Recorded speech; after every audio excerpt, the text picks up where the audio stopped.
시청자 여러분 안녕하십니까. 생방송으로 보내드리는 끝판토론입니다. 자, 오늘 오후에 국민들은 좀 진정이 되는 분위기입니다. 총선 결과 나왔고 어떤 연유에서 국민의힘은 참패 그리고 범야권은 대승을 거뒀느냐. 200석을 넘지 않아서 안타깝다고 하는 분들은 조금 줄어드는 것 같습니다. 제대로 심판을 했다. 지금부터 정말 정치가 필요하다. 이런 의견이 많습니다. 그래서 승리를 자축하기보다는 지금부터 어떤 정치를 야권에서 펼쳐야 하는지, 또 패배한 국민의힘은 어떤 식으로 국민의 마음을 다시 얻어야 하는지 갑론을박을 하고 있습니다. 오늘 끝판토론에서는 박진영 교수, 노영희 변호사와 함께 지금 대통령실 분위기가 심상치 않습니다. 윤석열 대통령 9일부터 얼굴을 보이지 않고 있습니다. 자, 사흘째 이런 상황인데요. 왜 나타나지 않을까요? 국민들 눈치를 보고 있는 것입니까? 아니면 어떤 결정을 하기가 어려운 상황입니까? 그것도 아니라면 우리가 생각하는 것보다 훨씬 큰 혼란에 빠져 있는 것이냐? 오늘 이 내용을 중심으로 여러분들께 정말 뜨겁게 확보한 정보 공유하면서 앞으로 펼쳐질 정치권 상황 제대로 알려드리겠습니다. 박진영 교수 오셨습니다. 네, 안녕하세요. 박진영입니다. 자, 노영희 변호사 오셨습니다. 어서 오십시오. 네, 안녕하세요. 노영입니다. 자, 지금 대통령실이 좀 심상치 않다. 바깥에서는 치열한 경쟁이 벌어지고 있고 내부적으로는 어떻게 수습할지 상황을 조정하기가 어렵다. 이런 이야기까지 나오고 있습니다. 박 교수, 이제 이런 정도면 뭔가 대통령이 결단을 내리기도 쉽지가 않은 상황이다. 이렇게 볼 수 있는데 어떻게 평가하십니까? 실제로 위기는요. 윤석열 대통령 초반부터 대한민국은 늘 위기였습니다. 이미 정부가 잘 안 돌아갔고요. 문제는 윤석열 대통령의 권력 노름은 그대로 진행이 되었던 거죠. 쉽게 말하면 이런 겁니다. 선생님이 학생들 잘 가르칠 생각을 안 하고 촌지가 들어오는 거, 그다음에 학교 운영비 어떻게 나눌까 이런 것만 이제 관심을 가지고 계셨던 거예요. 옛날 이야기입니다. 요즘은 이제 선생님들이 촌지를 전혀 안 받습니다. 그렇기 때문에 잘 될 가능성이 없는 겁니다. 그런 상황에서 지금 학생 주임을 누구로 임명할지 또는 뭐 이 교무처장을 누구로 임명할지 이런 걸 가지고 관심사를 가지고 돌리고 있는 상황인데요. 저는 뭐 어떤 형태로도 쇄신이 불가능하다고 봅니다. 그건 왜 그러냐면요. 이미 공직사회가 이완이 됐습니다. 그렇기 때문에 어떤 쇄신책도 저는 불가능하다. 그렇게 생각합니다. 굉장히 중요한 얘기인데 공직사회가 이완이 됐다는 것은 이미 이완이 되어 왔다. 아니면 이번에 총선을 기점으로 더욱더 심화된다. 어떻게 해석해요? 제가 한번 이제 제 선배들한테 한번 이렇게 불려간 적이 있습니다. 이른바 잘 나가는 선배들이었습니다. 선배들이었는데 좋은 대학을 나와서 행정고시를 패스해서 경제 관련 부처에 고위직들을 하는 관료들이었는데요. 그분들이 일단 걱정하지 마라. 윤석열 대통령 같은 분이 오더라도 우리가 나라를 지킬 수 있다. 그런 이야기들을 하시더라고요. 그럼 어떻게 할 건데, 그러니까 일단 재정 파트를 틀어잡고 국가가 망하지 않게 할 수 있다고 하더라고요. 국가가 이 기획을 내서 새로운 신성장 산업을 만들고 한 단계 도약하는 것은 관료들이 주축이 돼서 못하지만 망하지 않게 하는 것은 관료들이 할 수 있다. 그런 말씀들을 하시더라고요. 그게 한 1년 반쯤 전이었습니다. 최근의 분위기들을 보면요. 권력이 새롭게 구성되지 않으면은 절대절명의 위기가 올 수 있다. 그런 이야기를 합니다. 우리 생각에는 윤석열 대통령이 정신을 차려가지고 야당과 협치를 하고 통합적인 정부를 운영한다. 이러면은 국가가 다시 잘 돌아갈 것 같은데요. 그렇지 않습니다. 권력이 무너졌기 때문에 권력의 말을 들어야 되는 관료사회라든가 집행부서들이 제대로 돌아갈 수가 없는 겁니다. 이거는 통합이냐 협치냐의 문제가 아니라 권력의 파워의 문제인 겁니다. 자, 노영희 변호사께 이어서 질문을 좀 드리면 지금 이제 대통령 비서실장을 누가 하느냐. 뭐 이야기 나오는 게 김한길 비서실장, 국무총리는 지금 국회의원 이번에 당선됐던 용산의 권영세 의원, 이런 분들이 이제 한마평에 오르고 있고 두 가지 이야기가 있습니다. 실제 대통령이 고민한 사람들이 바깥으로 흘러나왔느냐, 아니면 이 자리에 가고 싶어하는 사람들이 먼저 언론에 던지면서 언론에서 사전에 민심을 체크하는 것이냐, 구분이 잘 안 됩니다. 제가 봤을 때 이게 지금 대통령실이 지난해 11월에 다 개편했지 않습니까? 3실 6수석 체제로. 그때 개편하고 나서 지금 4개월 만에 다시 이걸 또 개편해야 되는 상황이 됐는데 여기에 지금 누가 갈지 사실 갈 사람이 제가 보기엔 마땅치가 않아 보이고요. 장관을 사실은 다 정리해가지고 뭔가 내각을 좀 총사퇴시키고 제대로 해볼 수도 있겠지만 그렇게 하려면 또 청문회가 있기 때문에 복잡스럽단 말이에요. 왜냐하면 그동안에 청문회에서는 대통령이 통과 못하는 이상한 후보들도 그냥 다 자기 마음대로 통과시켰지만 이번 같은 경우는 그렇게 못하잖아요. 그렇다면 이런 상황인데 지금 누가 나서서 이걸 하겠다고 하겠느냐. 이게 사실은 제가 보기엔 가장 큰 힘인데 지금 하겠다고 나서는 사람들은 옛날 같으면 그래도 9순위, 10순위가 나서서 하겠다는 얘기가 있었다는 거예요. 근데 우리가 그 사람들 보면서도 되게 이상한 사람들이다. 왜 저런 사람들을 뽑냐 이랬었잖아요. 근데 이번에는 이 총선이 끝나고 난 다음에 내가 그 망하는 길에 왜 같이 들어가냐 이러면서 사실은 이제 12순위, 15순위까지 나오게 돼 있어요. 그러면 지금 말씀하신 얘기가 나오는 뭐 이름이 나온다는 사람들은 끝물이라도 내가 어쨌든 3년 남았으니까 빨리 초창기 좀 하고서 나오자. 이제 이런 생각 가진 사람들이 뭔가 자기가 들어가서 해보려고 하는 노력을 기울이는 것 같고 실제 일할 사람들은 사실은 여기 좀 들어가 있지 않아요. 근데 계속 얘기 나오는 게 뭐 원희룡 얘기 나오고 권영세 뭐 이런 사람들 얘기 나오지 않습니까? 근데 그런 분들 밖에는 사실은 이제 없는 거예요. 말하자면 제가 봤을 때. 자, 이동관 수석, 이동관 방통위원장 이런 분 이름이 나오는 것은 박 교수 실제 떠보는 걸까요? 아니면 그냥 호사가들이 하는 이야기입니까? 저는 그럴 수 있다고 봅니다. 끝까지 국민들하고 맞짱 뜨겠다는 생각을 갖고 있는 분 아니겠습니까? 절대 변하지 않습니다. 어떻게 보면은 윤석열 대통령은 정치도 모르고 그다음에 한편으로 보면은 국정의 운영에 관련되는 정책이라든 이런 이해도는 떨어집니다. 그러나 권력의 속성은 저는 잘한다고 봅니다. 제가 금방 말씀드린 것처럼 권력이라고 하는 것은 내려놓고 나누려고 하는 순간 우후적순처럼 모두가 달려들어서 뜯어먹으려고 한다. 그럼 내 권력이 줄어들어서 나는 망한다. 라는 이런 것을 저는 아는 사람이라고 봅니다. 그런 아주 뭐라고 합니까? 이 야생의 권력 이런 것에 길들여진 사람이기 때문에 위기일수록 좀 더 철퇴를 가지고 나는 내 마음대로 철권 통제를 하는 것이 내 권력을 지킬 수 있다. 그렇게 생각할 겁니다. 자, 오늘 토론 주제가 저희들이 대통령실에서 새롭게 들어갈 만한 참모가 누군지, 총리가 누군지 이것이 주제가 아니고 윤석열 대통령이 며칠 동안 보이지 않는데 그 이유가 대단한 혼란의 상황에 빠져 있다. 상황을 수습 어떻게 할 것이냐 이런 것들에 대한 이야기를 집중적으로 하고요. 조금 있다가 여야 영수회담 문제도 오늘 민주당 쪽에서 먼저 대답이라는 형식이었지만 기자의 질문에 무조건 해야 한다고 했는데 이것도 정치적으로 상당히 큰 의미가 있어 좀 이따 다루도록 하겠습니다. 지금 동시 접속으로 들어와 계신 분이 3,000분 가까이 되시고요. 그리고 여러분 좋아요 이렇게 좀 눌러주시면 자연스럽게 유튜브 알고리즘상 이렇게 퍼져나가서 더 많은 분들이 들어와서 여러분들과 함께 토론하게 됩니다. 지금 좋아요가 제 휴대폰에는 지금 522분인데요. 지금 벌써 3,500분이 들어와 계신데 다들 좋아요 한번 누르고 이 방송 보시면 더욱더 박진감 넘치게 많은 분들이 한꺼번에 들어와서 여러분들과 의견 나눌 수 있다. 솔방울님, 오간식님, 고양을님, 그리고 영문현님 오늘도 들어와 주셔서 감사하고요. 호시우행님도 감사드립니다.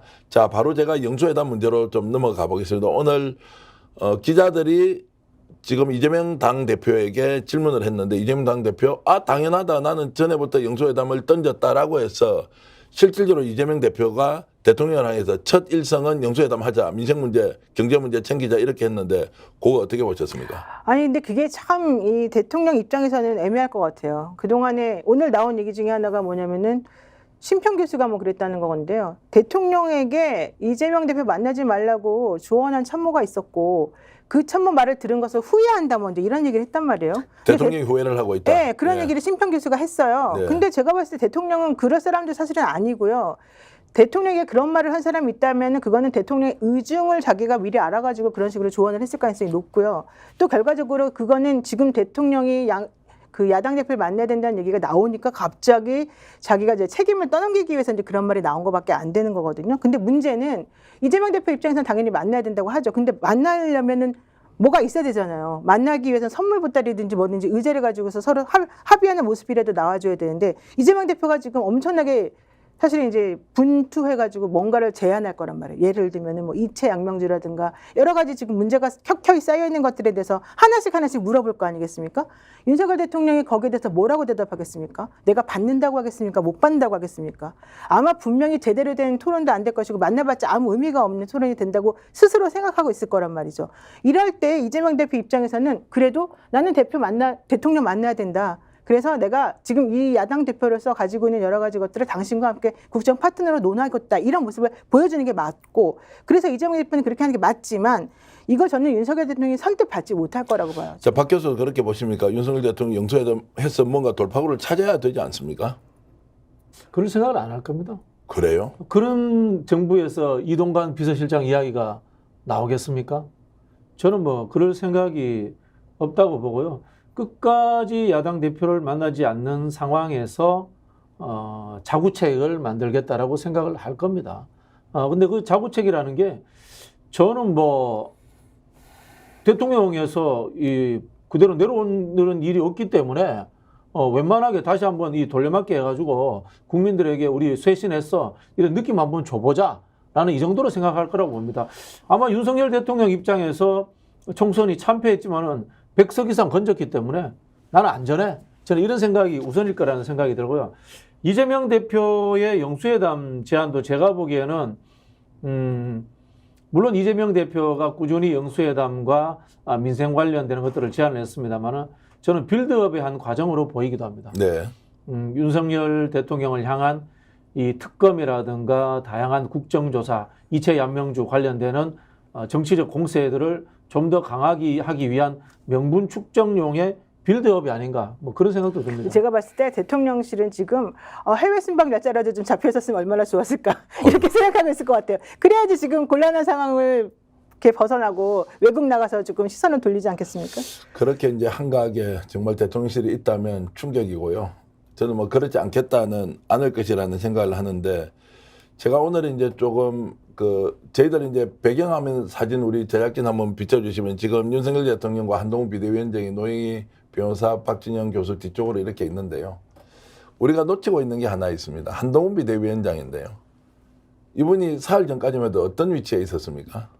사퇴를 했습니다. 정말 몇 시간 지나고 나서 언론에서 싹 사라졌고요. 대한민국에서 국민이든 국민의힘이든 보수 언론이든 아무도 관심을 두고 있지 않습니다. 그러면서 그 이전까지는 윤석열 대통령과 이재명 민주당 대표가 아니라 한동훈 비대위원장과 이재명 대표를 비유했는데 이제는 체급이 이재명 당대표의 체급이 저렇게 높아져서 사진으로 여러분 보고 계시는 저 장면 저걸 보더라도 이재명 당대표의 위상이 엄청나게 높아져서 이제 윤석열 대통령과 동급이 됐다. 박진영 교수. 자, 그만큼 이게 권력이라는 게 선거라는 게 무서울 정도로 각자 위치를 결정해버린다 이런 생각이 좀 듭니다. 원래 동급이었죠. 원래 지난 동급이- 대선 때 맞붙었으니까 원래 동급인 거죠. 원래 야당 대표는 대통령과 동급입니다. 그래서 영수회담이라는 이야기를 과거부터 해왔지 않습니까? 그걸 윤석열 대통령이 인정하지 않음으로써 이런 상황이 벌어졌던 거고요. 저는 뭐 윤석열 대통령이 야당 대표 인정 안 할 수도 있다고 봐요. 국정을 잘 운영하면 되거든요. 근데 국정을 잘 운영할 수가 없는 실력인 걸 어떡합니까? 그렇다면은 본인이 행정부의 다양한 부처들을 통할하고 관리하고 감시할 능력이 안 된다면은 그걸 감시하라고 있는 기관이 행정부 내에서는 감사원인 거고 상권 분립에서 보면은 국회예요. 국회가 행정부를 제대로 감시하고 견제하고 또는 국회가 국민의 뜻을 따라서 다양한 아이디어를 내면은 행정부가 수용할 수 있는 통로를 열어줬어야 된단 말입니다. 그걸 거부권이라는 형태로 해서 다 막아버렸잖아요. 본인이 이건 협치의 수준이 아니라 통치 자체가 저는 없었다고 봅니다. 왜? 협치라는 것은 야당의 말을 들어준다는 건데 본인도 통치를 못했습니다. 본인도 국가 운영을 제대로 못했습니다. 그건 뭐냐 그냥 대통령으로서의 권력 즐기고 권력 노릇만 하고 있었던 거예요. 자, 한동훈 비대위원장이 지금 어디 가 있습니까? 노영희 변호사. 뭐 외국에 나가지는 않지 않습니까? 집에 있을 것 같아요. 집에 있다. 왜냐하면 그분이 다른 사람하고 이렇게 뭐 관계를 즐기거나 술을 먹거나 이런 상황은 아니고요.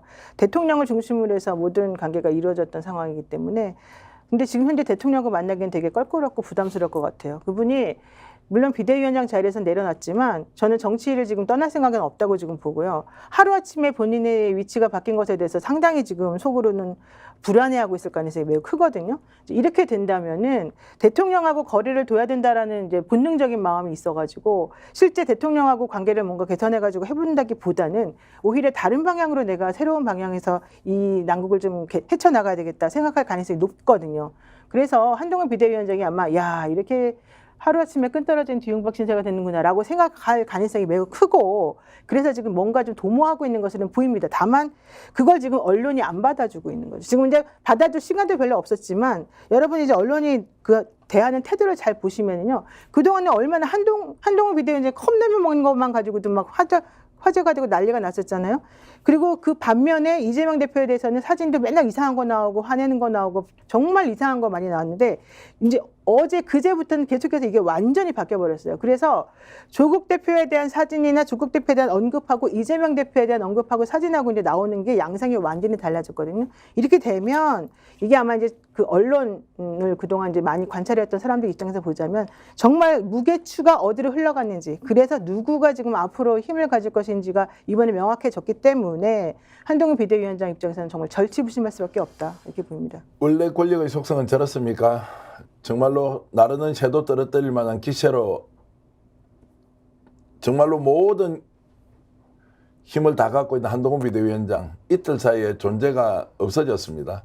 그리고 그 힘의 축이 대통령실로 가고 윤석열 대통령에게 모든 스포트라이트가 되고 그리고 윤석열 대통령이 어떤 말을 할지 다들 귀를 기울이고 있는데 제가 오늘 언론사 정치부장한테 들었던 또는 파악했던 이야기 하나는 윤한 갈등이 심해질 때 대통령 이번에 윤석열 대통령과 한동훈 비대위원장의 갈등을 심하게 겪고 있을 때 윤석열 대통령은 인간적 배신감을 너무 많이 느꼈고 총선 끝나면 한번 보자라고 했는데 총선 끝나는 당일날 한동훈 비대위원장은 사라져버렸습니다. 그래서 이 말을 이런 상황을 놓고 아니요 이제 서로 만날 수가 없는 사이로 돌아올 좀 다리를 건넜는데 오히려 한동훈 비대위원장은 원래 정치 안 한다 아니 국회의원을 하지 않는다고 했던 것 이 말을 핑계로 그냥 도망가 버린 거 아니냐 이렇게 이제 박진영 교수 이야기하는 사람도 있습니다. 한동훈 비대위원장 한동훈 비대위원장 입장에서 윤한 갈등 때문에 섭섭하다 이런 이야기 생각할 수 있는데요. 대통령이 그렇게 이제 생각을 하고 있고 대통령도 그럴 한동훈은 수 자기 있는데요. 정치를 하려고 했고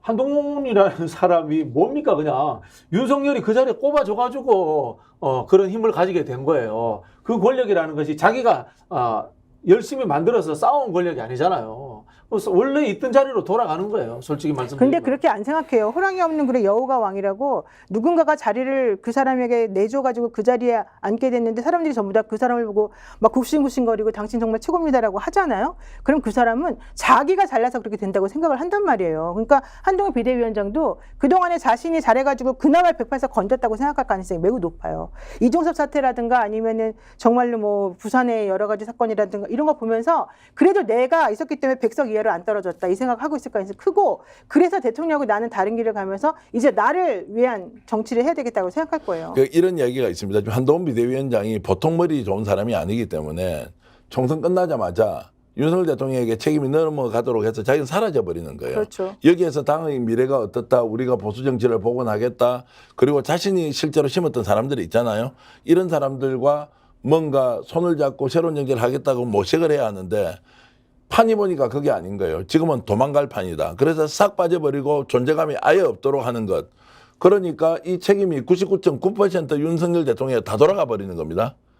아니 그것에 대해서 상황 판단에 인정을 합니다. 한동훈 비대위원장이 그렇게 판단했을 거예요. 아마 주위에 이제 싸구려 그 컨설턴트들이 그렇게 조언을 했습니다.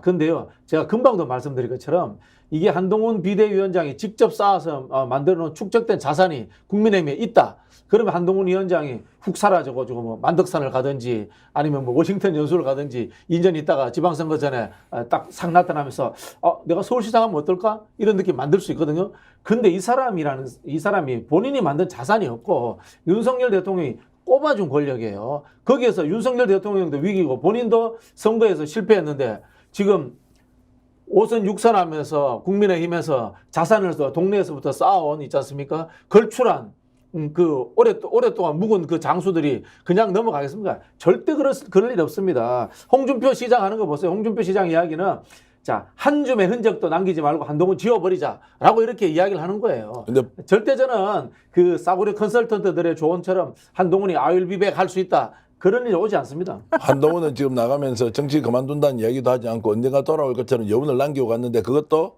실현 불가능한 얘기다. 기대심리죠. 본인의 기대일 뿐이다. 기대심리죠. 그래 이게 뭐냐면은 한동훈 비대위원장 주위에 머리 좋고 아이디어 잘 내는 기획자들이 붙을 겁니다. 네. 그러나 차라리 윤석열과 같은 야생적 권력의 싸움과 그리고 거기에서 삽바 싸움을 속에서 단련된 축적된 자산을 갖고 있는 사람들 그런 것들을 계산해내지 못할 거예요. 참 무림의 이제 고수들이 근데 이런 얘기가 있어요. 사실은 사람들이 윤석열 대통령이 정말 무도하고 심하다고 말은 하지만 인간적으로 윤석열과 한동훈 딱 놓고 비교하면 누굴 더 좋아하냐? 윤석열 더 좋아한다는 거예요. 그러니까 한동훈 비대위원장은 좀 뭐랄까 약간 죄송합니다만 얌체 같은 느낌이 사실 이제 있는 거거든요. 네. 그러다 보면 사람들로부터 덕을 쌓지 못해가지고 그 사람하고 이제 같이 손잡고 끝까지 갈 사람이 없어질 수가 있어요. 예. 근데 문제는 윤석열 대통령이 지금 현재 위치가 너무 안 좋고 상황이 너무 안 좋기 때문에 게다가 총선을 지휘하는 과정에서 한동훈 비대위원장이 만들어 놓은 그 띠들이 조금 있는 거예요. 그리고 그 띠들은 사실은 윤석열 대통령이 그동안 내쳤던 사람들이 더 중심적인 사람들이 많았었어요. 네. 예를 들면 안철수라든가 유승민이라든가 아니면 나경원이라든가 이런 사람 지금 다 돌아왔잖아요. 이제 그러다 보니까 한동훈 비대위원장 당연히 뭐 어제 오늘 지금 하루 이틀 지금 뭐 조용히 있다고 해서 당장 나타나지는 않겠지만 분명히 한두 달이든 좀 있으면 이제 비대 전당대회 이제 하고 막 그럴 거 아니겠습니까? 그럼 그때 되면 본인의 세를 모아가지고 뭔가 해보려고 노력은 하겠죠. 자 지금 대구시장 홍준표 대구시장의 발언이 매일 나오고요. 하루에 2번씩 나오기도 하고요. 계속 지금 이 판에 대해서 개입을 합니다. 화답을요. 이준석 개혁신당 대표는 차라리 총리를 홍준표 대구시장이 하면 좋겠다. 제가 대구시장이 총리를 할 수 있는지 없는지는 모르겠습니다. 그건 보궐선거를 해야 되는데 어쨌든 그런 아이디어까지 던지면서 서로 이렇게 치켜 세워주고 있다. 자 이거 어떻게 봐야 됩니까, 박 교수? 그러니까 저겁니다. 한동훈 관에 들어갔으니까 못질하자 같이 그 예. 이야기 하고 있는 거예요 서로. 그러면 그 다음에 이제 어떤 일이? 그럼 홍준표 대구시장이 실제로 이번에 총리 될 국힘이 일은 없죠. 총리 될 일도 없고 홍준표 시장 스타일 아시지만은 뭐 그분도 뭐 이렇게 다양한 이 어떤 세력을 많이 구성하고 이런 스타일은 아니잖아요. 그런 세력은 아닌데 뭐 제가 말씀드린 것처럼 이 약육강식의 이 동물적 권력 정치에 굉장히 익숙해진 분이에요. 네. 누군가를 물어뜯어서 죽일 수 있는 사람이고 자기가 위기가 왔을 때 팔다리 하나 잘라내고 도망갈 수 있는 그런 사람이란 말이에요. 그런 측면에서 심리적으로 이런 생각하는 잠재적 경쟁자가 될 한동훈이 지금 위기이기 때문에 지금 한동훈을 물어뜯어서 없애버려야 된다.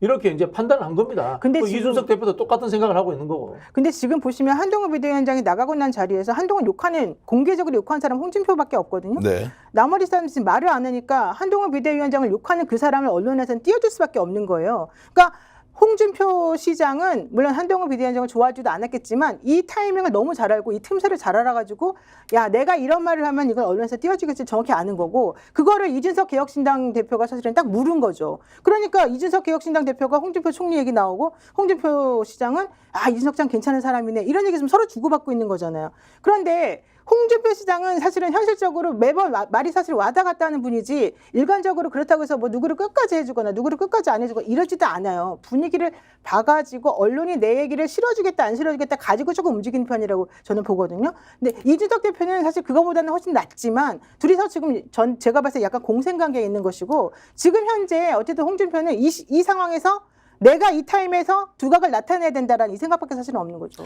자 그러면 국민의힘의 주도권, 집권 여당의 주도권, 대통령과는 거리를 둘 테고 윤석열 대통령이 어떤 메시지로 나올지는 아직 모르는 상황에서 국힘은 지금 현재는 원내대표가 당대표 비대위원장을 겸직해서 대리해서 지금 가고 있습니다. 윤재욱 의원이. 자 그럼 국힘의 주도권은 치열하게 경쟁을 벌이게 되는 구조입니까? 아니면 계속 상황을 관망하고 있을 것이다. 아직 그 국힘의 주도권은 윤석열한테 있습니다. 있다고요? 윤석열한테 있습니다. 그래요? 100석을 넘겼고요. 예. 그다음에 민주당이나 범야권이 윤석열의 안위에 관계되는 어떤 타격을 아직 가하지 못하고 있기 때문에 정치적 주도권은 윤석열한테 있습니다. 윤석열은 그런 거 하나는 굉장히 뭐 표현하자면은 이 권력 정치에 능수능란한 사람이다. 저는 그렇게 봅니다. 1년 12달 그 생각만 하고 있을 겁니다. 부처를 어떻게 잘 운영하고 경제를 어떻게 살리고 민생을 어떻게 챙기고 이런 건 원래 모르는 사람이니까 검찰 내부에서 권력 투쟁하듯이 당을 갖고 100명의 국회의원들 어떻게 주물러 볼까 이런 저는 국리만 사람이라고 보거든요. 그런 측면에서 저는 아직도 국민의힘은 윤석열의 손아귀에서 완벽하게 벗어나지 못했다. 그렇게 보고 있습니다. 저는 그 반대입니다. 지금 보세요. 192석 대 108석이잖아요. 물론 이제 개혁신당이 조금 애매하긴 합니다만 사실은 국민의힘에서 이번에 살아 돌아온 사람 중에 반윤 세력이 되게 많아요. 열 몇 석만, 12석만 사실은 자기네끼리 좀 똘똘 뭉치잖아요. 반윤 세력이 12세력이 넘거든요.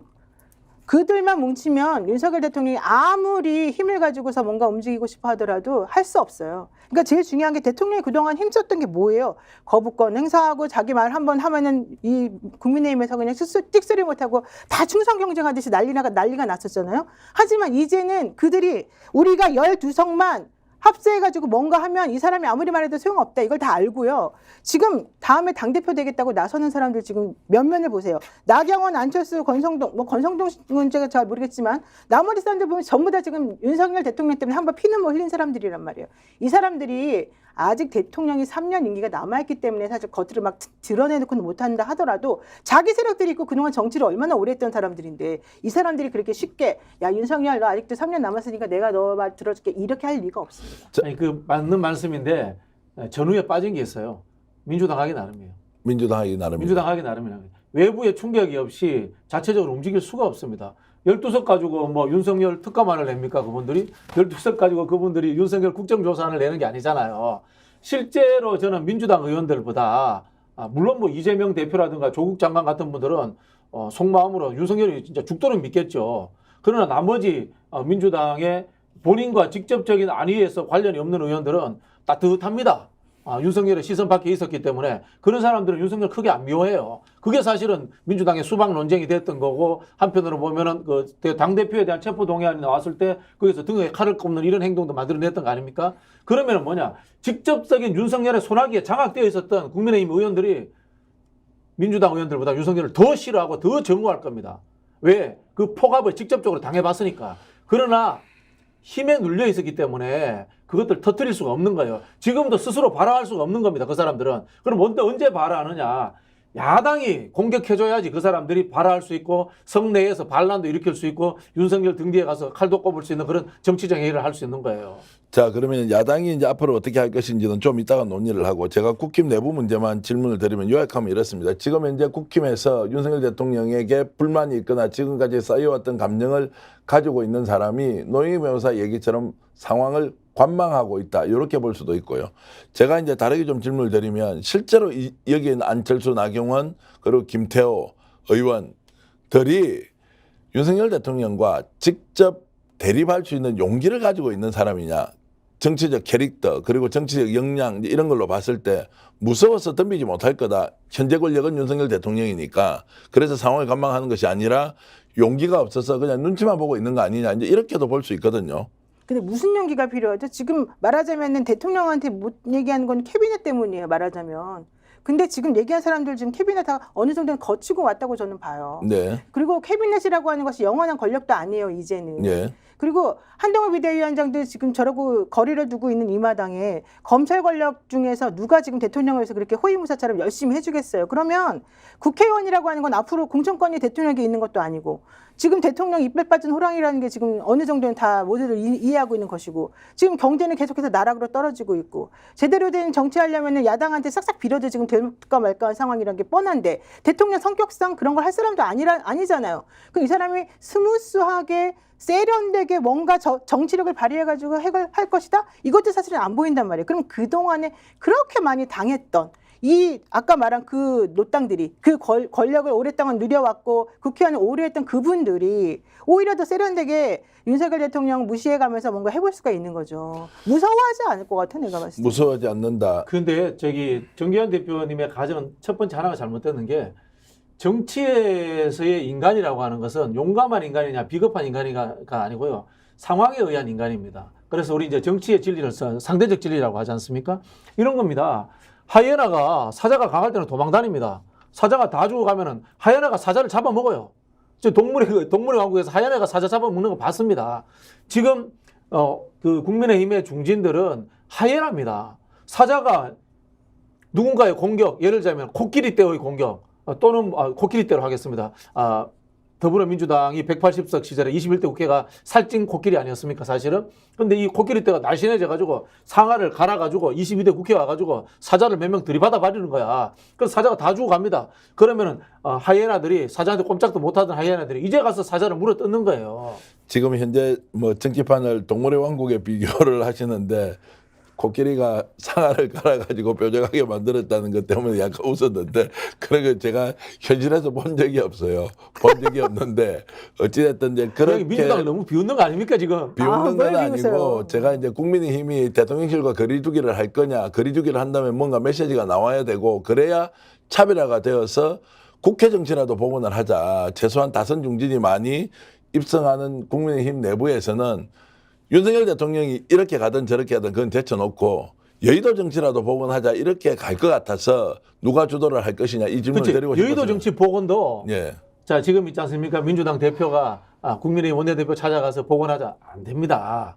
여의도 정치의 복원조차도 윤석열을 때려야지 복원이 됩니다. 네. 이게 정치의 순리예요. 위기가 와야지 상대와 손을 잡게 되는 겁니다. 우리 보통 이제 정치의 두 가지 큰 테크닉을 이야기합니다. 투쟁과 통합이라고 합니다.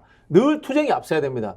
투쟁이 앞서야지만이 싸워봐야 상대와 내가 무엇이 다른가, 상대와 나의 이익관계가 무엇이 다른지가 확인이 가능한 겁니다. 그래서 이익관계에 대해서 양보할 수 있는 것, 그 다음에 정체성에 해당되기 때문에 양보할 수 없는 것이 밝혀집니다. 그때 가서 타협이 이루어지는 거거든요. 똑같은 겁니다. 지금의 상황은 윤석열 대통령을 공격을 해야지만이 국민의힘에 있는 중진들에게 리미트 한계가 생깁니다. 자기들의 룸이 생기고 공간이 생기고 그 사람들도 민주당하고 타협할 수 있는 거리가 생기는 거지. 윤석열 대통령을 공격하지 않고 바로 그냥 타협하자 이러면 그 사람들이 윤석열 대통령이 무서워서 타협할 수가 없어요. 저는 여기서 중요한 변수 하나는 교섭단체라고 봐요. 지금 민주당에서 안 그래도 교섭단체가 이제 20인 이상이어야지 된다. 이거를 10명으로 조금 줄이자라고 하는 걸 내심 생각하고 있다는 거잖아요. 물론 이제 친명 세력에서는 그렇게 되면은 조국혁신당에 너무 이걸 많이 주게 되니까 좀 위험하다는 내부 얘기도 있다고 합니다만 그럼에도 불구하고 제가 봤을 때는 분명히 교섭단체 수를 좀 줄이는 게 이게 국회법이니까 민주당 단독으로도 할 수 있거든요. 그렇게 될 것 같아요. 그렇게 되면 어쨌든 타협하는 의미에서 뭐 10석은 아니라도 15석이라도 줄일 수는 있거든요. 그렇게 되면 조국혁신당이 이제 교섭단체가 되면서 민주당하고 같이 이 소리를 낼 수밖에 없는 게 되고요. 이런 식이 된다면 여의도 정치 복원이라고 하는 게 나와요. 혼자 하는 게 아니잖아요. 근데 두 가지를 생각해 봐야 되는데 국회법이라 하더라도 대통령이 거부권 행사할 수 있는 거 아니에요? 모든 법은 대통령이 거부권 행사를 할 수 있다고요. 그런가? 아니 그러니까 진짜 헷갈리네. 그러니까 국회법은 네. 국회를 존중하기 때문에 국회법 개정은 여야간의 합의 사항이기 때문에 네. 거부권을 행사한 적이 없는데 거부권을 하도 행사를 많이 하니까 이거조차도 이제 행사할 수 있지 않느냐. 아니 갑작스럽게 이제 웃음이 그런 터져 생각이 나오는. 들어요. 그게 이제 국무회의 거쳐가지고 법제처도 심사하고 이런 걸로 가니까 모든 그런 법안은 거부권 행사 기가 권한이 차네, 진짜. 있는데 그런데 이제 뭐 그게 하나가 있고요. 두 번째는 자 국민의힘 쪽에서 보면 이번에 교섭단체를 그러면은 20석이 아니고 15석으로 하든 뭐 10석으로 하든 해주면 조국혁신당이 교섭단체가 된다고 했을 때 정치적 유불리를 따질 수밖에 없잖아요. 그 부분은 어떻게 보시나요? 만약 그런 시도를 민주당이 한다면 어떤 일이 벌어질까요? 국민의힘 입장에서 어떤 반응일까요? 국민의힘에서 반대하겠죠. 반대하겠죠. 네, 저는 근데 안 되면 의원 꺼주기라도 해야죠. 의원 꺼주기로 해서 교섭단체 간다. 20석 만들어주면 되죠. 예.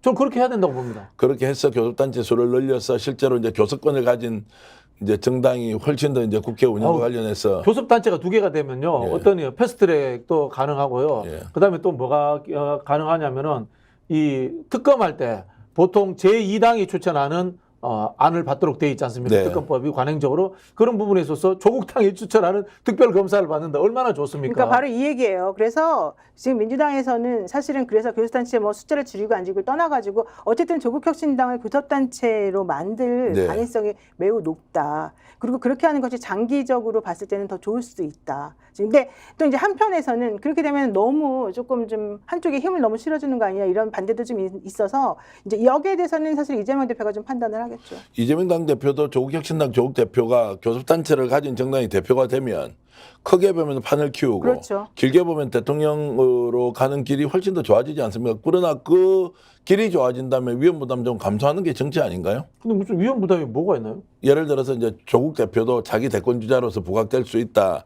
친문 진영 또는 비명이 다 모여서 조국을 대통령으로 뭐 만들어 보자 이런 이야기가 지금 뭐 나오지 않습니까? 이제 그런 부분에 대해서 그거는 당내 잠재적 경쟁자로서 늘 당연히 겪어야 되는 일이기 때문에 예. 그걸 위험 요소로 보지는 않을 거라는 생각이 들고요. 실제로 우리가 뭐 아시겠지만 조국 장관은 대법원 판결만 남아 있는 상황이기 때문에 이제 상상을 초월하는 이 지금 그 위기 상황이에요. 그래 네. 본인조차도 그런 이야기 하지 않습니까? 대법원 판결 나면 나는 감옥 가야 된다. 이렇게 이야기하는 상황에서 저는 뭐 이재명 대표가 조국 장관을 경쟁자로 생각해서 그런 아이디어를 안 받는다. 저는 그런 일은 없다고 봅니다. 자, 민주당 다만 이제 중도층이라든가 이런 예를 들자면 민주당이 좀 하는 말로 의회 독재하지 않느냐라는 이런 보수 언론들의 비판이라든가 이런 것에 대해서는 한번 잠깐 되돌아볼 수 있습니다만은 국회의 효율성의 문제, 그다음에 좀 더 나아가서 윤석열 정권을 조기에 끝장나겠다라는 각오가 있다면은 저는 충분히 그렇게 할 수 있다고 봅니다.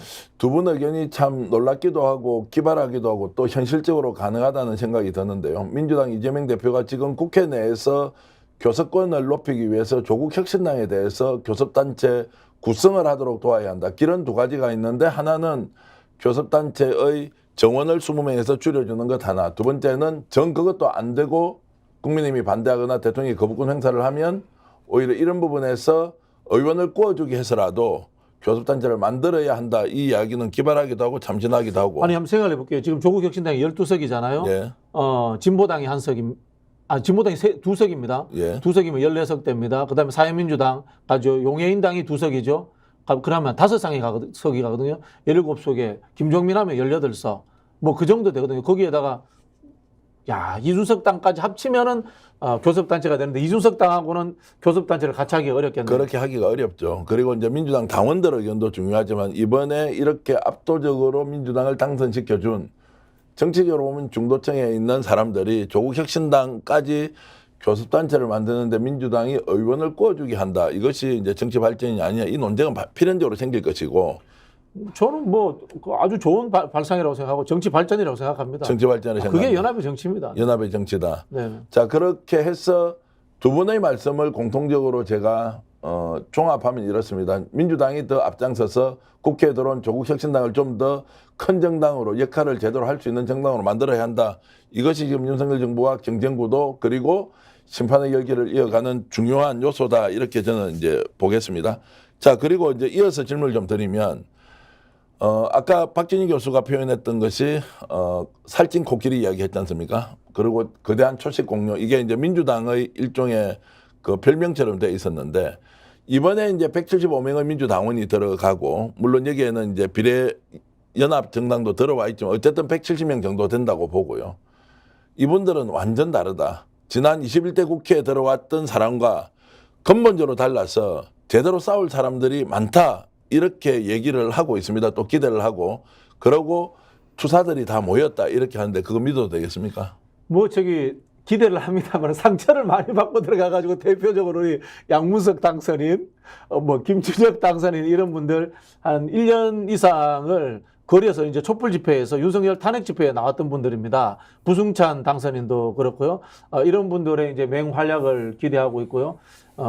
그리고 이제 뭐 조국 혁신당에도 박은정 검사라든가 몇 분들은 그 윤석열 정부에서 직접적으로 이 어떤 법률적인 뭐라고 해야 됩니까? 억압을 받았던 분들 아닙니까? 목숨 걸고 하지 않겠습니까? 뭐 그런 기대를 좀 해봐야죠. 물론 뭐 민주당의 또 이제 그 수박이라는 것이 한꺼번에 해결되지 않습니다. 그건 또 현실입니다.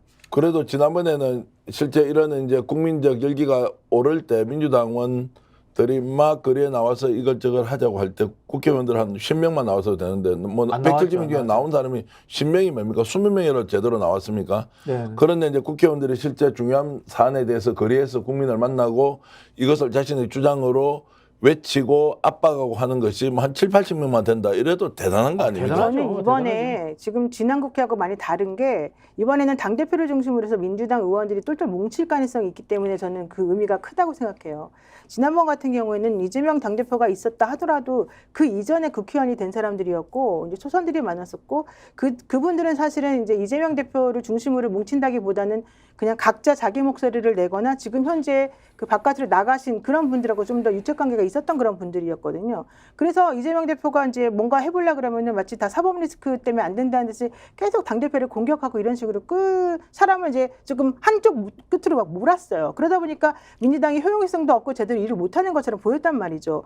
그런데 이번에는 그래서 이재명 대표가 그런 모든 요소를 다 없애버리고 공천 자체를 아예 좀 다 정리를 했던 거 아니겠습니까? 그리고 그 사람들이 거의 대부분 살아 돌아왔지 않습니까?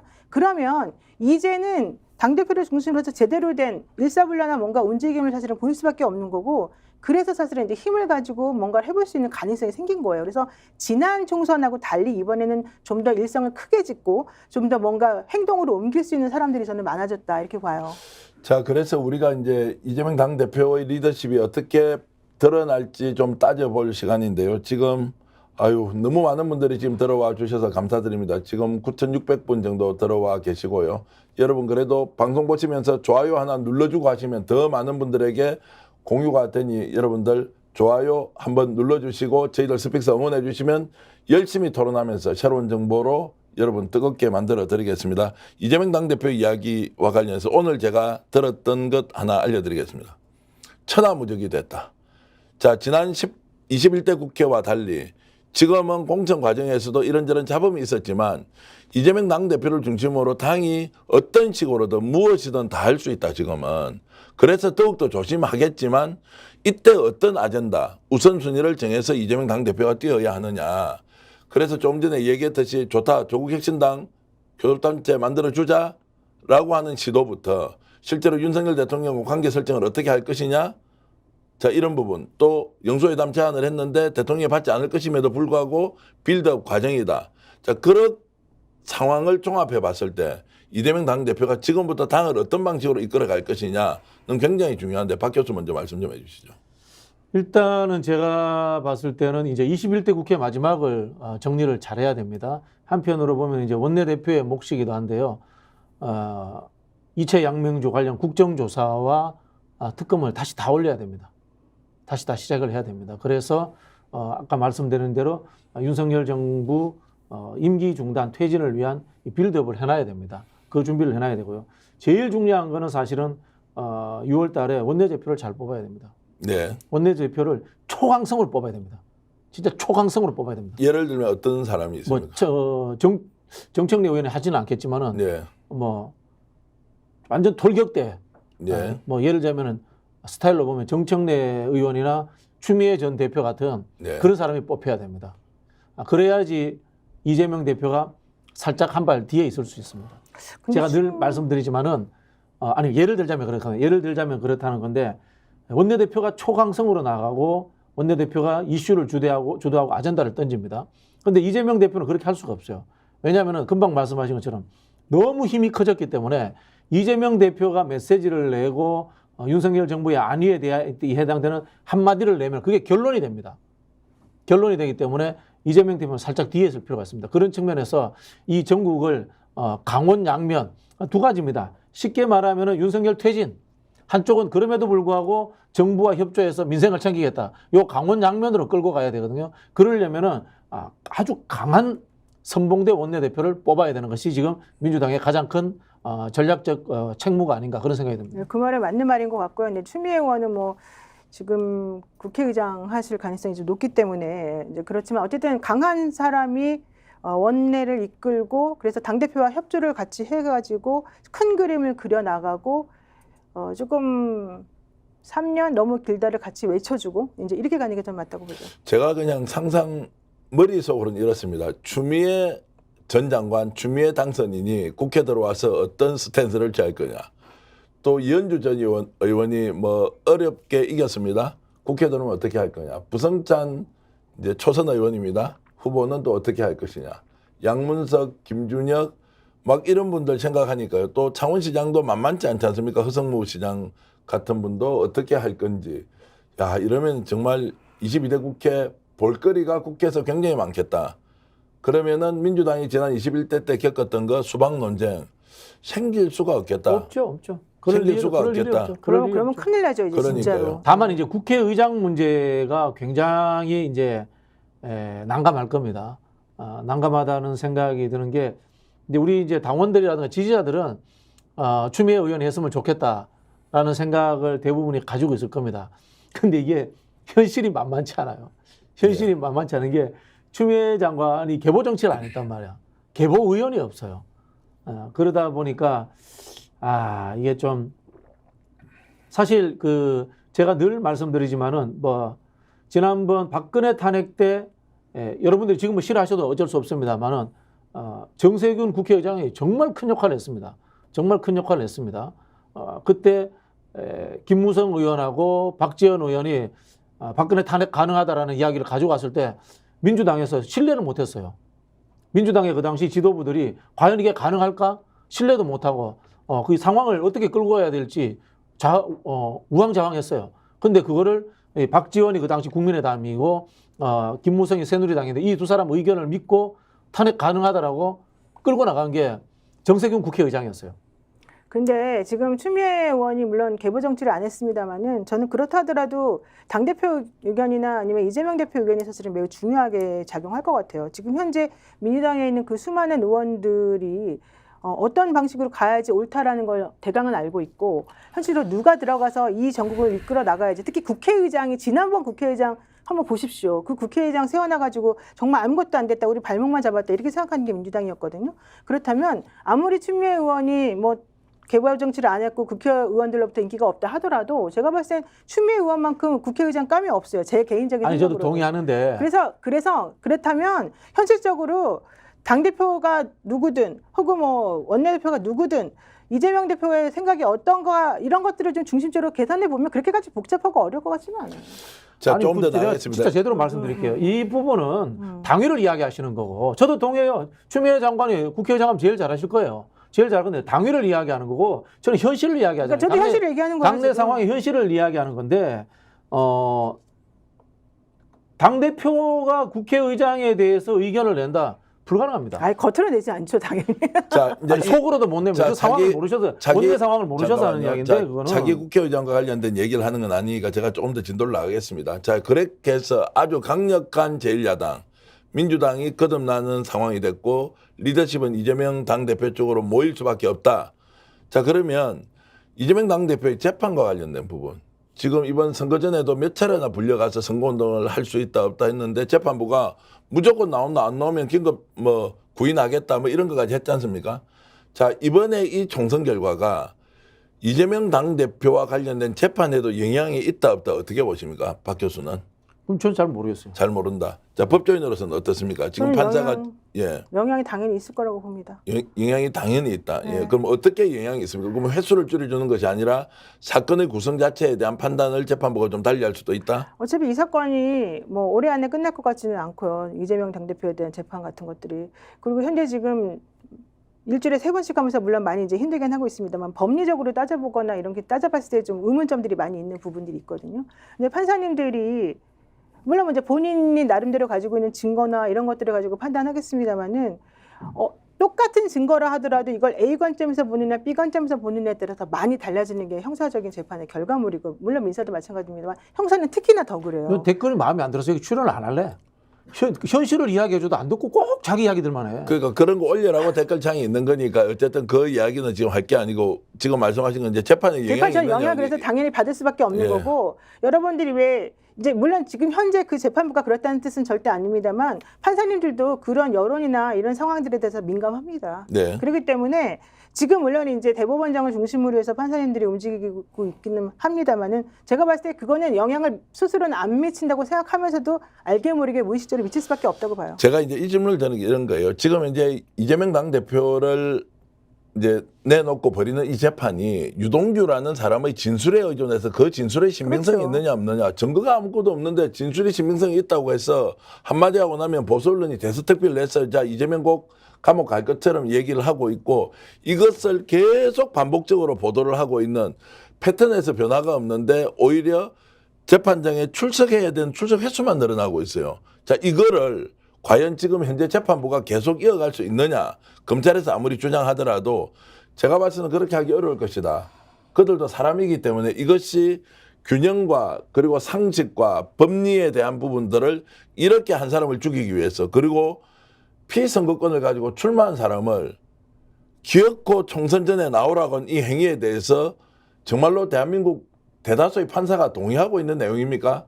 제가 듣기로는 그렇지도 않다는 거예요. 안 그래요. 정말로 안 그러고요. 원래는 다 그 피고인의 상황을 좀 봐줍니다. 그래서 저희가 제일 화났던 게 송영길 대표에 대한 보석 기각 같은 것들이잖아요. 결국은 재판 안 했어요. 15일 하겠다 그러면서. 그러니까 이게 바로 정치라는 거예요. 판사들도. 그러니까 정치에 영향을 받을 수밖에 없다. 사법부도. 그래서 당연하죠. 이재명 권력의 흐름에 민감하죠. 그 사람들도. 그렇죠. 공무원이잖아요. 아니 그러니까 이제 이재명 당대표의 이번 재판이 앞으로 펼쳐지는 것이 이번 총선 결과가 연관이 있느냐 없느냐. 똑같이 검찰도 그러면 당사자가 공무원이잖아요. 자, 이것이 법리적으로 범죄 사실이 있다고 하더라도 정말로 치열하게 이렇게 밀고 나가면서 갈 수 있느냐. 더 중요한 게 하나 있습니다, 여러분. 이 상황에서 보수 언론이 지금까지 총선 이전에 해왔던 민주당을 사실상 절멸시키겠다는 각오로 해왔던 그 보도 행태를 유지할 수 있겠느냐 없겠느냐도 매우 중요하다는 겁니다. 박 교수. 자, 언론은 그러면 이재명 당대표에 대해서 지금까지 해왔던 스탠스를 그대로 유지할 수 있을까? 이 부분은 어떻게 보십니까? 언론은 이제 간을 보겠죠. 예. 예, 간을 보겠죠. 이제 지면을 적당히 할애하는 수준으로 가는데 결국은 언론은 또 다른 음모를 꾸밀 겁니다. 레거시 언론들은 민주당 정권으로 흘러가지 않는 방향을 만들기 위해서 자기들은 저는 기획을 할 거라고 봐요. 이것은 윤석열로부터 새로운 권력이 어떤 이 보수 내에서 스타를 만들기 위한 권력의 흐름이 자연스럽게 흘러가는 그런 기획들을 저는 짤 가능성이 있다고 보고 결코 민주당에 대해서 우호적으로 돌아오지는 않습니다. 자, 우호적으로 돌아오지 않는다 하더라도 조금 더 가서 질문을 드려보면 대한민국의 조선동아중앙일보가요. 총선 한 달 전에 한동훈을 띄우기 시작하면서 윤석열 대통령을 집중적으로 공격을 했습니다. 그 전에 이준석도 띄워봤죠. 그렇죠. 네, 그런데 지금 한동훈이 날아가 버렸습니다. 네, 자, 그러면은 윤석열 대통령 다시 돌아가기도 그렇고 네. 한동훈을 소환하기도 어렵고 그러면 조금 전에 얘기했듯이 보수 언론이 기획을 한다면 누군가를 다시 띄워야 될 텐데 그렇겠죠. 그럼 홍준표를 띄웁니까? 나경원을 띄웁니까? 뭐 그걸 알 수 없죠. 아직까지는 못 알 수가 띄우고. 없죠. 자, 그건 보세요. 알수 없죠. TV조선에서 그러나 오늘 민주당 후보들을 띄우지는 않습니다. 아, 당연하죠. 그렇지만 예. TV조선에서 오늘 나온 얘기가 있어요. TV조선의 윤정훈 앵커라는 분이 앵커 칼럼에서 예. 이런 얘기를 했답니다. 민심은 무섭게 매몰쳤다. 국민의 심판은 대통령의 국정 태도에 내린 심판이라도 과하지 않을 것이다. 지난 2년간 대통령이 무엇을 했느냐. 집권 여당을 대통령당으로 만들려고 대표를 연달아 내몰고 주저앉혔고 합당 파트너를 국정의 적으로 몰았으며 총선을 앞두고 추대된 여당 비대위원장 사퇴를 요구했고 밖으로는 야당과 야당 대표를 철저히 외면했다. 청문 보고서 없이 임명을 밀어붙인 장관만 18명이다. 김건희 여사 명품백 사건을 아쉽다고만 하고 지나가려고 했다. 뭐 등등등 얘기가 있어요. 네. 자, 보세요. TV조선이 어떤 곳입니까? 그동안에 한 번도 이런 식으로 얘기했던 적이 없었던 곳인데 이제 드러내놓고 이런 얘기를 하기 시작해요. 물론 저는 박진영 교수의 말이 맞다고 생각해요. 뭐 나중에 누군가를 지금 내세우려고 한다 하더라도 현실적으로는 지금 어쨌든 간에 간을 보고 뭔가 좀 바꾸는 모양새를 취하려고 할 수밖에 없는 구조가 되는 거예요. 그래서 저는 언론의 보도 행태를 보면서 총선 지난 지 이틀 됐는데요. 벌써 이제 논조가 바뀌기 시작하고 그럼 그 이전에 한동훈 비대위원을 띄웠던 거는 뭐며 윤석열 대통령을 막 몰아세웠던 거는 뭐며 지금은 갑자기 그들을 공격하는 거는 뭐냐. 이게 예를 들어서 동지를 가지고 있거나 또는 정치 결사체 비슷하게 우리가 하나의 세력 안으로 있다면 뭔가 조언을 하면서 살아날 수 있는 길을 조언을 하거나 충고를 해야 되는데 다 짓밟고 죽여버립니다. 야, 이런 언론 이제 대한민국 모든 언론이 그런 거 아니에요? 대한민국 모든 언론은 그렇지는 않습니다. 제가 알기로는 저는 뭐 진보라고 하는 언론들도 사실은 양비론적 기회주의 아닌가요? 그러니까 경향은 가질 수 있지만 제가 말씀드린 특정 언론사는 이야기하지 마시고. 예, 그러니까 경향은 가질 수 있지만 여기서 경향신문이라는 게 아니고요.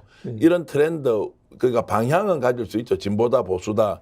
그럼에도 불구하고 언론이 가지고 있는 고유의 속성이라는 것이 대체로 내가 지지했던 세력이 그대로 잘 하거나 잘 못하거나 이러면 그런 방향은 유지하고 있는데 지금은 그게 아니고요. 막 짓밟고 먼저 나서서 때리고 그러면서 자기 정당성을 확보하려는 모습. 자, 우리 비판했습니다. 우리 지적했습니다. 이렇게 가는 거 아니냐. 그래서 아까는 뭐 동물의 왕국에서 특정한 동물을 거론했지만 그 동물한테 사실 미안한 거죠. 동물은 그 자연 세계에서 그렇게 사는 것이 맞는데 어쨌든 인간들이 그걸 비유할 뿐이고 실제로 인간 세상에서 우리 사회에서 우리 언론 환경에서 나오고 있는 여러 보도의 형태로 봤을 때는 참 상식적으로 납득하기 어렵다. 이런 상황에서도 그냥 어르고 달래고 이런 게 아니고 그냥 넘어뜨려 놓고 그냥 짓밟고 있는 거 아니냐. 아니 이런 생각이 박근혜 드는 대통령 탄핵에 그 JTBC하고 TV조선이 앞장섰던 거 아닌가요? 그분들이 불과 1년 전에만 해도 박근혜 용비어천가를 불렀던 분들이고요. 뭐 그게 지금 한국 언론이 갖고 있는 속성이기도 하고 사실은 한국의 보수가 원래 기주의의 출신 아닙니까? 까놓고 이야기하면 친일파에서 친미파가 되고 친군사 정권이 되고 친독재가 되고 이게 한국의 보수의 뿌리니까 기본적으로 기회주의예요. 자, 그런 기회주의 속성이 있긴 하지만 그것이 전부일 수는 없기 때문에 시청자 여러분이 지금 현재 총선을 거치면서 우리 언론, 정치, 그리고 사법부, 검찰, 그리고 여의도가 어떻게 움직이는지 한 번 더 생각해 볼 수 있는 좋은 학습거리다, 공부거리다 이런 생각이 좀 들고요. 두 분께 공의 질문 드리겠습니다. 좀 어려운 질문인데요. 윤석열 대통령이 사흘째 안 나오고 있어요. 계속 이리 안 나올 수가 없잖아요.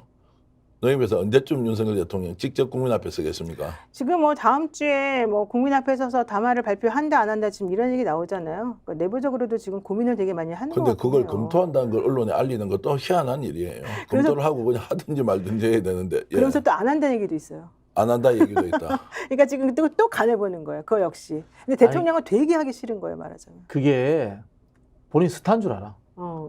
그래 이게 이런 거예요. 대통령으로서 정부를 통할하고 운영해야 된다는 생각은 없고 나의 일거수일투족이 화보집처럼 나가고 나의 메시지가 사람들에게 회자돼서 밈이 만들어져서 재밌게 되고 그럼 나는 인기가 올라가면 나는 권력이 다시 생기고 라는 이런 식으로 정치를 이벤트의 어떤 셀럽처럼 그렇게 이제 얄팍하게 인식을 하고 있는 거예요. 근데 참모들이 그렇게 조언할 리가 없잖아요. 정치를 해본 사람들은 정치 지도자가 어떤 메시지와 어떤 행동을 하는 것이 국민에게 비춰진다는 걸 너무 잘 알기 때문에. 참모들이 조언할 수 있는 사람들이 주변에 없다고 제가 알아요. 그렇지 않을 것 그런 말 같은데, 제대로 대통령실에. 하기도 어려워요. 지금 현재. 정계한 대표는 제가 왜 출세하는 못하는지 아시잖아요.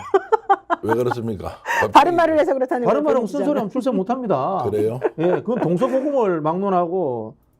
근데 제가 듣기로는 바른 말과 쓴소리보다는 상대를 공격하는 말처럼 아니 뭐 있다. 그렇게 과하게 할 수도 있죠. 과하게 할 수도 있지만은 동서고금을 막론하고 그거는 제가 봤을 때 그렇습니다. 그래서 대통령이 지금 총선에서 대패하고 국민 앞에 한시라도 빨리 나와야 좀 분노조도 누그러뜨리고. 저는 안 나왔으면 좋겠어요, 차라리. 그렇게 해가지고 자꾸 국민들을 속이고 마치 뭔가 바뀔 것처럼 해가지고 희망을 주고 기대를 줘가지고 우리로 하여금 또 마음 약해지게 만들고 그래가지고 야 우리 잘할 테니까 좀 또 기회를 줘봐봐. 니네 믿어봐. 나 괜찮은 사람이야. 내가 겸허히 받아들일게. 이런 말 하는 걸 또 우리 국민들도 착해가지고 아 맞습니다. 대통령에게 한 번 더 기회를 줍시다. 이렇게 나갈 것 같거든요. 근데 저는 그 말을 사실은 대통령이 그렇게 말해도 저는 안 믿기 때문에 차라리 그렇게 우리에게 희망 고문하지 않았으면 좋겠다. 이게 저 솔직한 심정입니다. 자, 그리고 또 우리가 놓치고 있는 게 하나 있습니다. 고위직 검찰 공무원들 있죠. 지금 정권에서 이제 이렇게 대패를 하고 참패를 하고 국민적 분노가 어느 정도인지 이제 알게 됐습니다. 자, 이 사람들이 계속 그 자리를 지키고 있겠느냐. 이미 대검 내부에서는 총선 전입니다. 어떤 식으로든 공정성을 확보해야 된다는 검찰총장 주변의 인물 또는 검찰총장과 그래서는 안 된다는 대통령 내부의 갈등이 있던 것이 실제 보도도 좀 됐고요. 그게 좀 심각하다. 이래서 지금 총선이 끝나고 나서 고위직 검찰 공무원들이 줄사퇴를 할 수도 있다. 빨리 피해야 한다. 여기서 계속 윤석열 대통령 원하는 대로 갔다가는 큰일 난다. 이런 얘기가 지금 나오거든요. 박 교수, 이런 게 실제 상황으로 생길 수 있다고 봅니까? 뭐 실제 상황으로 생길 수 있습니다만은 뭐 그렇다고 그분들을 잘한다라고 제가 칭찬해 줄 생각은 없고요. 네. 야당이 어쨌든 간에 이제 그 입법권을 가지고 있으니까 물론 이거 뭐 개헌 상황입니다만은 검사의 기소 관련되는 게 개헌 상황이라는 이야기를 많이 하더라고요. 저는 잘은 모릅니다만은 빨리 저기 검찰청 없애고 기소청으로 만들어야 돼서 기소만 하는 기관으로 만들어야 되고 저 기소권 자체도 분산시켜 가지고 검찰의 기소 독점도 없애는 그런 근본적인 개혁으로 가야 된다고 생각합니다. 아까 이제 행정조직 공무원 관료 사회에서도 많은 이제 이런 그 변동 변화 또는 이제 이 요동을 치고 있다 하듯이 권력기관 내에도 상당히 요동을 칠 가능성이 있다 이렇게 저는 이제 전망을 하고 그렇죠. 있고요. 네네. 자, 그래서 이제 뭐 일설에는 또 이야기인데 동물에 대해서 비유해서 죄송합니다만 독사 같은 검찰이 이제 물뱀으로 바뀔 거다. 뭐 이런 이야기를 하는데 물기는 묻는데 독이 없는 거예요. 그런 이야기가 지금 회자될 정도의 상황이다. 제가 어제 그래서 방송에서 역전의 응사들에서 계속 말했었잖아요. 어떻게 해요? 아니 그때 물론 윤석열 대통령이 뭐 바뀐다기보다는 밑에 있는 사람들이 알아서 예. 좀 천천히 한다거나 뭔가 좀 다른 방향으로 한다거나 할 수 있다 그랬잖아요. 그래서 이것을 모아서 국정 운영의 에너지로 만들지 못하고 이런 상태로 가면 사실상 국정 운영의 에너지 자체가 소멸해버리는 상황이 올 수도 있다. 그만큼 윤석열 대통령의 선택이 중요하고 기로에 서 있다 이런 거고요. 자, 이 이야기도 또 있습니다. 사람 이야기 좀 한번 바뀌었어. 이낙연 당대표 안 보니까 너무너무 좋다는 사람이 많아가지고요. 네네네. 이제 볼 일이 없다. 볼 일이 없죠 이제. 예. 아니 그런데 계속 댓글이 올라와요. 안 보니까 너무 좋다고. 이번에 네, 네. 총선에서 200석 안 된 거 좀 그렇지만 정말로 워터멜론 안 보는 거 하고 또 이낙연 대표 같은 분을 안 보는 게 너무너무 좋다. 천만다행이다. 이런 글이 생각보다 많이 올라오더라고요. 근데 제2의 이낙연, 제3의 이낙연은 계속 생겨날 겁니다. 그래요? 이번에도 이제 공천 받은 분들 중에 그런 분들도 있고요. 이게 뭐냐면은 민주당이 인재를 발굴하는 방식의 근본적 변화를 이루어야 됩니다. 민주당이 민주화 운동과 이 군사 독재에 싸우면서 이 운동권 주류들과 그다음에 호남의 토 엘리트들이 같이 민주당을 만든 건 사실이에요. 물론 저는 그 호남의 지역주의가 저항적 지역주의였기 때문에 단순하게 나쁜 건 아니다라고 이렇게 평가를 합니다만은 그 과정에서 호남의 이제 토 엘리트들을 계속해서 중요한 동력의 축으로 키워주면서 이렇게 정치를 해왔단 말이에요. 근데 이게 바뀌어야 돼요, 이제는. 이제는 호남에서도 이 정통 민주화 세력이라든가 이 행정 능력이라든가 또는 그 정책적 능력을 갖고 있는 민주화 세력이 제대로 만들어져야 되고 형성돼야 된다고 봅니다. 그런 의미에서 이번에 이낙연 전 대표를 꺾은 민영배 의원에 대해서도 굉장히 기대를 하고 있고요. 이분이 제가 알기로 광주일본가 노조위원장 출신일 겁니다. 전남일보. 전남일보니까 예. 언론 노조 운동을 하셨고요. 그리고 굉장히 이 사회학 박사예요. 글도 잘 쓰고 네. 투쟁성도 있고 이런 분이에요. 예를 들자면 길거리 투사에서 이제는 행정 능력과 정책 능력, 집행 능력, 국가 운영을 가질 수 있는 그런 복합적인 통합적 엘리트로서의 호남에서도 정치 엘리트가 생겨나야 된다. 그런 생각을 가집니다. 자, 그래서 이번 총선을 거치면서 사라지는 사람과 새롭게 떠오르는 사람이 있습니다. 지금 현재 생방송으로 진행되는 끝판토론 듣고 계신데요. 12,000분 들어와서 동시 접속해 주십니다. 모든 시청자 여러분께 진심으로 감사드리고 구독, 좋아요 누르면서 방송 들으시면 더욱더 저희들에게 큰 힘이 된다. 여러분 좋아요 한번 눌러주십시오. 5,000분 정도가 좋아요 눌렀는데요. 오늘 밤에도 많은 분들이 이 방송을 전 세계에서 정말 애국하는 마음으로 볼 것이다. 이 생각 드는데요. 여러분 좋아요 부탁드리고요. 자, 총선에서 살아났는데 정말로 큰 역할을 할 사람, 주목받는 사람 누구냐라고 했을 때 한 사람씩 추천 좀 해주시죠. 이번 총선에서 살아난 사람 중에서 가장 역할을 잘할 것이다라고 개인적으로 기대하는 분. 저 전화를 한번 드릴까 싶습니다. 예, 전화 한번 하십시오. 추미애 장관님. 추미애 장관. 자, 받으실지 그러면 모르겠지만 여러분 전화 한번 해볼까요? 사전에 전혀 우리 노영희 변호사도 친하시잖아요. 예, 예, 사전에 전화 이제 예고되어 있지 않은데 직접 전화를 한번 하고 마이크를 좀 준비를 해야 됩니다. 그러면 마이크를 가져와서 연결하도록 하고. 자, 지금 이제 노영희 변호사가 봤을 때는 이번에 어떤 분이 가장 주목받는 정치인이 될 것이다. 이렇게 한번 말씀해 주시죠. 저는 개혁신당의 이준석 대표를 주목해요. 이준석 대표. 네, 예. 이준석 대표는 사실은 스탠스가 매우 애매하고 윤석열 대통령은 싫어합니다만 또 내지는 공생관계 있을 것 같아요. 악어와 악어새 관계 있을 것 같아요. 그리고 이준석 대표가 범여권으로 분류되냐 범야권으로 분류되냐 이게 시시때때로 그 사람의 그 정치적 판단에 따라 달라질 거거든요. 저는 그래서 네, 장관님 안녕하세요. 박진영입니다. 네네. 노영희 변호사하고 지금 우리 스픽스의 정기환 대표 있다가 축하 전화드렸습니다. 축하드립니다. 네네. 의원님 축하드려요. 생방송이라고 좀 말씀 좀 해주시죠. 저희가 생방송 중인데요. 네. 공동으로 이번에 그 국회에 새로 들어오신 분들 중에 네. 제일 정치적으로 기대되는 인물이 누군가 우리 모두 추미애 장관님을 꼽았습니다. 감사합니다. 만장일치. 네네네. 합의가. 추미애 미애로 합의하였습니다 저희가. 감사합니다. 네, 언제 한번 찾아뵙고 네, 저희 네. 방송에도 한번 모시겠습니다. 네. 네네. 저희가 국회의장으로 지금 추대하고 있어요. 자, 질문 하나만 드리겠습니다.